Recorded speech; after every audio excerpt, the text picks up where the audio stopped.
Hi, I'm Tim Goodfellow for FF News, and we're here at Money 2020 Europe in Amsterdam. And I'm pleased to be joined by Teo Blidăruș, co-founder and CEO of FintechOS. How are you doing today this morning? Hi Tim, thanks for having me here. I mean, it's buzzing. I'm obviously thrilled to be here, to be connected with the peers in the industry. So really good. Yeah, absolutely. It's an exciting place to be. Teo, could you just give us a quick introduction to your role, your position at FintechOS, and kind of what you're doing there? Sure. So listen, I'm a co-founder. So obviously started with a couple of fellows back in 5.5 years ago at FintechOS. We had this idea of creating, a global leader in fintech enablement, helping with a mission to help any business drive fintech innovation and efficiency. So, as the company moved forward, I become more of a CEO than a chief everything officer, and I'm obviously joined by lots of smarter people that make every day very pleasant at FintechOS. As any good company is, I suppose, yeah. And could you perhaps tell us a little bit about the real value that your product provides its customers? What does that do for its customers? Sure. So fintech enablement is a new category in fintech infrastructure that basically helps both innovate and modernize at a fast pace. For example, with FintechOS, companies can get up and going with digital and embedded products in less than 12 weeks.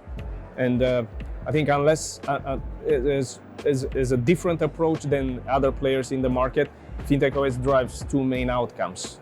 So by separating the data from the core and thus establishing what we call a data core or a composable data core, we help creating personalized products and offerings and customer journeys on one side, and on the other side, we are quite helpful in what we call progressive modernization, meaning that we help banks and established institutions to quickly modernize and reduce the operational costs, operational risks, and so on.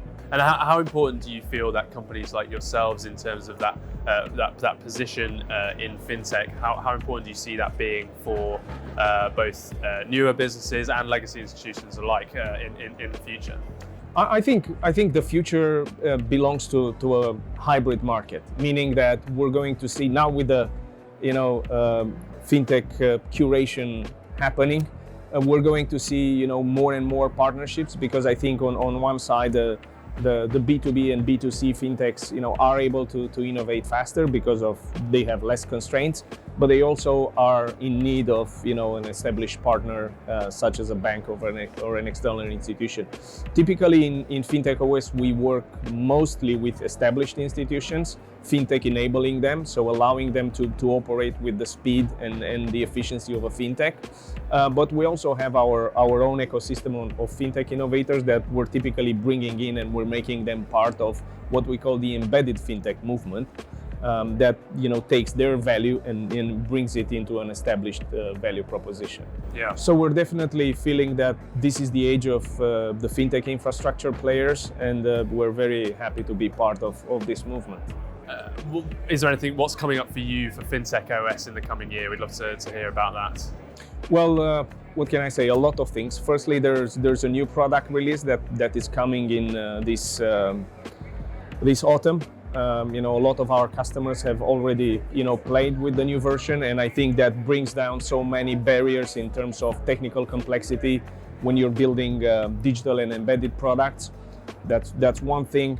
Then our UK and US expansion is going very well. We managed to acquire 7 new logos this year alone in the US, and we're probably going to finish the year with double that. We're one of the fintech players who are on a trend to become profitable. So we are part of that trend of the money making institutions. So I think it's like looking forward 1, 2, 3 years ahead. I think we've got what it takes to be able to make the most out of the opportunity in the market. Yeah, no, it sounds like a big year ahead. And just finally, we're here at Money 2020. What are some of the things that you're hearing, the trends, the things that people are talking about on the shop floor, if you like, that you've heard? Yeah, look, last year it was all embedded finance. I think this year it's still embedded finance, where I'm having a session in a couple of hours discussing about embedded finance and embedded strategies for banks, and I still believe there's such a long way to go. So that would be my my choice when combining opportunity with a lucrative and a real value making model. Yeah, absolutely.